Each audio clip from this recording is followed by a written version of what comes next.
menganggukkan kepala. Bapa yang bersama dengan kerajaan surga, sungguh tiada kata yang indah selain ucapan syukur kepada Bapa di surga. Pelihara keluarga kami dan kami boleh sehat.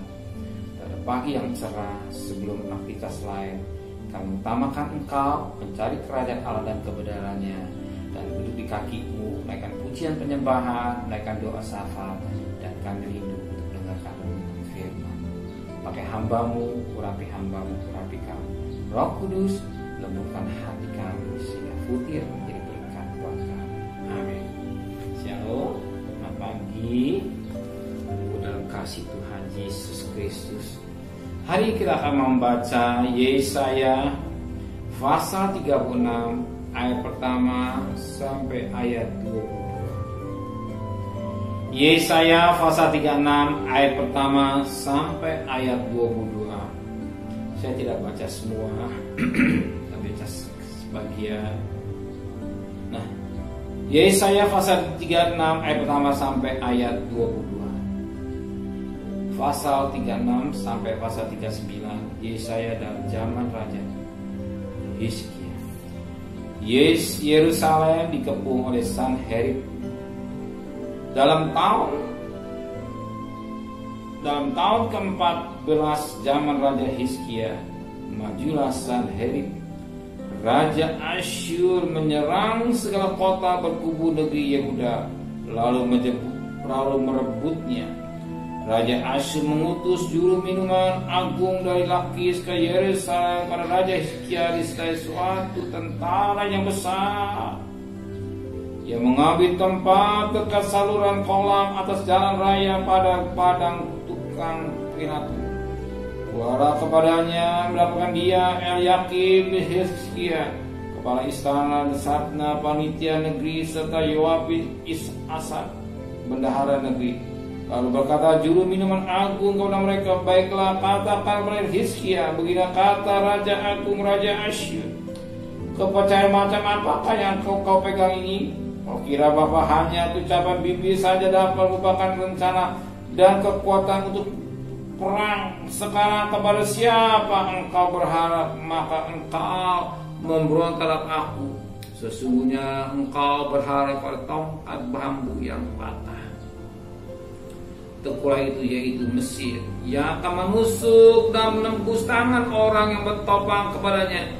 Beginilah keadaan Firaun Raja Mesir bagi semua orang yang berharap padanya. Dan apabila engkau berkata kepadaku, kami berharap kepada Tuhan, Tuhan Allah kami, bukankah dia itu yang bukit-bukit pengorbanannya dan mesbah-mesbah telah jauhkan oleh Hizkia, sambil berkata kepada Yehuda dan Yerusalem, di depan mesbah inilah kamu harus sujud menyembah. Maka sekarang baiklah, bertaruh dengan tuanku Raja Asyur, aku akan memberikan 2000 ekor kuda kepadamu. Jika engkau sanggup memberikan dari pihak-pihakmu orang-orang yang mengendarainya, bagaimana mungkin engkau memukul mundur satu orang perwira tuanku yang paling kecil? Padahal engkau berharap pada Mesir dalam hal berkereta dan orang yang berkuda. Sekarang pun adakah di luar kehendak Tuhan akan maju melawan negeri ini untuk memusnahkannya? Tuhan telah berfirman kepadaku, majulah menyerang negeri itu dan musnahkanlah itu. Lalu berkata Eliakim, Sebna dan Yoab pada juru minuman agung, silakan berbicara dalam bahasa Aram berhamba-hamba ini, sebab kami mengerti, tapi janganlah berbicara dengan kami dalam bahasa Yehuda sambil didengar oleh rakyat yang ada di atas tembok. Tapi juru minuman agung berkata, adakah tuanku mengutus aku untuk mengucapkan perkataan ini hanya kepada tuanku dan kepadamu saja? Bukankah juga pada orang-orang hidup di atas tembok yang makan tahinya dan minum air kencingnya bersama-sama dengan kamu? Kemudian berdirilah juru minuman agung dan berserulah ia dengan suara nyaring ke dalam bahasa Yuda. Ia berkata, dengarlah perkataan Raja Agung, Raja Asyur. Beginilah kata Raja, janganlah Hizkia memperdaya kamu, sebab ia tidak sanggup melepaskan kamu. Janganlah Hizkia mengajak kamu berbeda kepada Tuhan dengan mengatakan, Tuhan akan lepaskan kita. Kota itu tidak akan diserahkan ke dalam tangan Raja Asyur.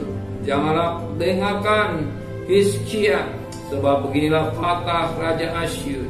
Adakanlah perjanjian penyerahan dengan aku dan datanglah keluar menyangkut kepadaku, maka setiap orang daripadamu akan makan dari pohon anggurnya, dari pohon aranya, serta minum dari sumurnya. Ayat 22.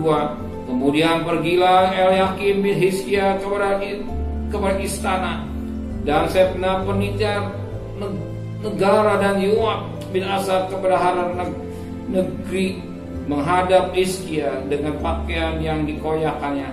Lalu beritahukan kepada raja kata raju minuman agung. Di sini kita lihat bagaimana Yerusalem dikepung oleh Sanherib, Raja Asyur.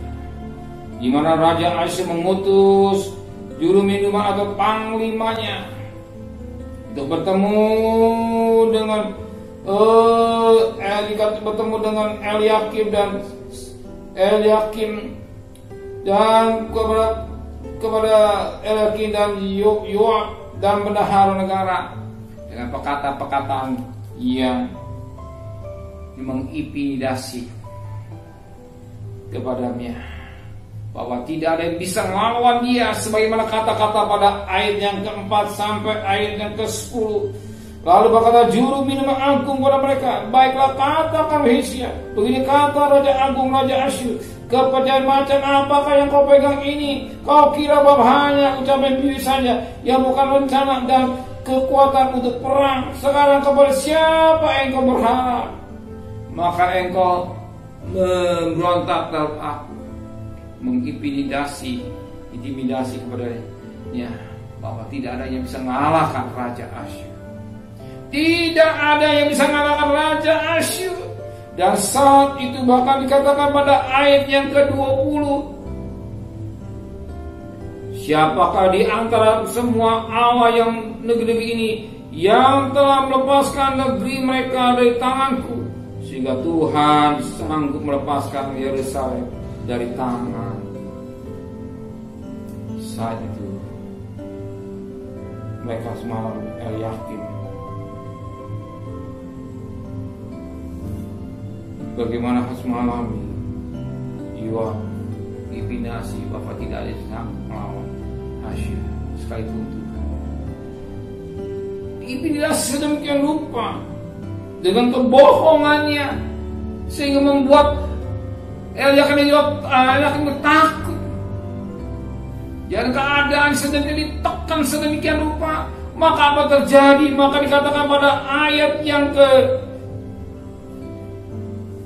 ke-21, tetapi orang berdiam diri dan tidak menjawab dia sepatah kata pun, sebab ada perintah raja bunyinya, jangan kamu menjawab dia. Tapi mereka hanya diam diri. Eliakim dia diam diri, panitia negara juga diam diri, Sebna dan dia.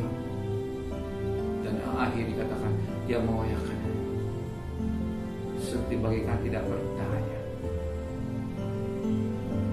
Dan hari ini mungkin solidaritas dengan situasi ekonomi, dengan situasi masa yang sudah hadapi, sering dalam suasana yang mencekam, sering yang suasana yang menakutkan, seperti tidak berdaya. Dengan persoalan yang sudah hadapi, problem, siapa yang bisa nolong saudara?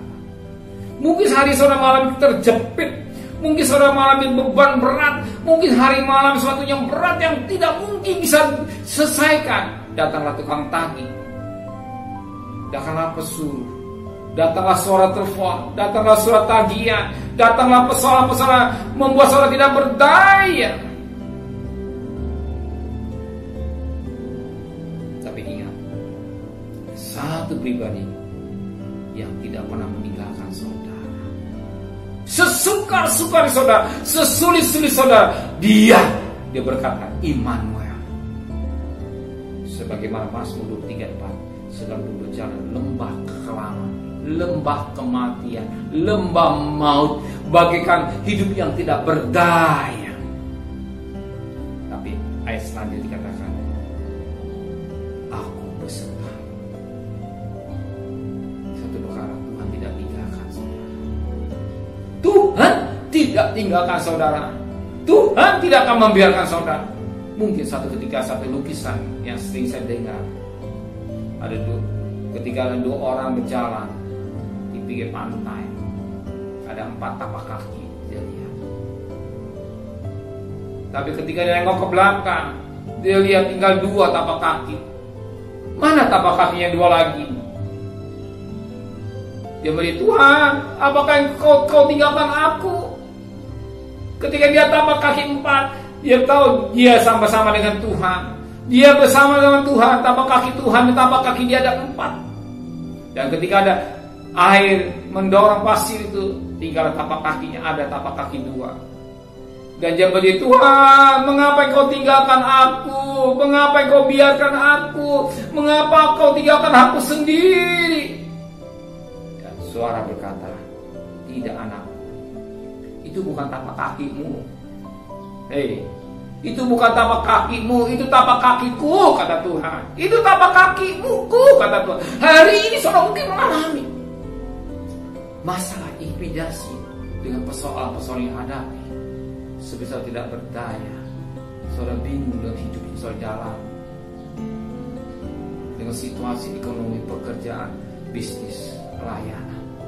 Saudara berragu kembali akan Tuhan.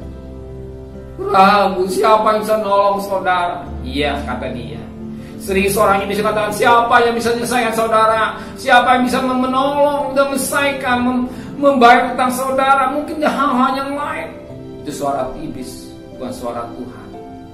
Tapi suara Tuhan katakan, aku tidak tinggalkan anakku. Itu tapak kaki. Kemana engkau Tuhan? Aku gendong kamu. Aku gendong kamu. Bukan tapak kakimu, tapak kaki aku, kata Tuhan. Kamu aku gendong. Aku peluk engkau. Bagian kita masuk dalam pelukan seorang ibu. Ketika anak itu menghadapi takut, ia menjadi mama. Anak itu lari dalam pelukan mamanya. Anak itu tenang. Demikian kita datang kepada Tuhan. Lari dalam pelukan Tuhan. Yesus, tolong. Tuhan, tolong. Dia memeluk kita. Tenanglah, aku ini, jangan takut. Apa yang saudara takutkan hari ini? Berjalan dengan iman. Satu perkara, dia tidak akan tinggalkan saudara. Percayalah. Tepat dan percis, dia akan selesaikan saudara. Badai pasti berlalu. Badai pasti berlalu. Kenapa? Saudara milik punyaannya, kesayangannya. Dia tahu kebutuhan saudara. Dia tahu kebutuhan saudara. Terimalah dengan iman. Tuhan berkati kita.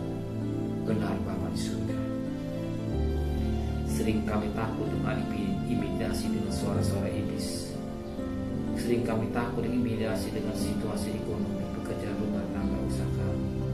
Tapi suara firman mengingatkan kami tentang orang berjalan di pantai. Ketika lihat pantai, dia jalan berdua, ada 4 tapak kaki. Ketika dia nengok ke belakang, 3 tapak kaki 2. Karena air dari laut menghapus 3 tapak kaki 2. Dan orang itu menjerit, di mana engkau Tuhan? Dan Tuhan berkata, engkau itu bukan tapak kaki, tapak kaki Tuhan. Ya, biarlah pagi hari ini kita diingatkan Tuhan. Jangan selalu bimbang lagi. Percayalah, dia sanggup menolong saudara. Percayalah, dia sanggup membuka jalan. Percayalah, dia sanggup menyelesaikan saudara. Percayalah, dia Allah yang peduli memperhatikan saudara. Nanti kita lihat besok firman Tuhan bagaimana Hizkia mengalami pertolongan Tuhan sangat luar biasa. Dan Tuhan juga menolong saudara. Cari nafkah, begini selamat, pulang selamat. Rumah tangga kami tidak dosa keluarga.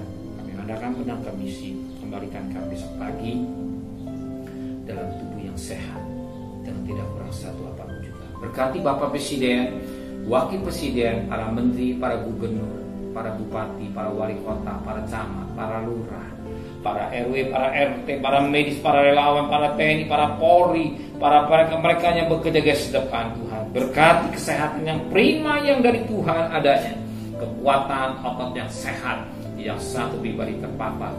Engkau lindungi mereka semua, bungkus dengan kuasa darah, pelihara juga keluarganya sebagaimana pelihara. Biar vaksin ini, melalui vaksin banyak mereka terhindar bahkan yang sakit semakin berkurang, tapi yang sembuh semakin banyak. Hanya belas kasihan terjadi buat bangsa kami Indonesia. Terima kasih Bapak, saudara kekasih. Terimalah berkat nikmat dari Allah Bapa, cinta kasih sayang dari Tuhan Yesus Kristus, dan berkat Roh Kudus yang saudara hari ini sampai Maranatha. Tuhan sedang yang cinta Dia. Katakan amin. Tuhan berkati.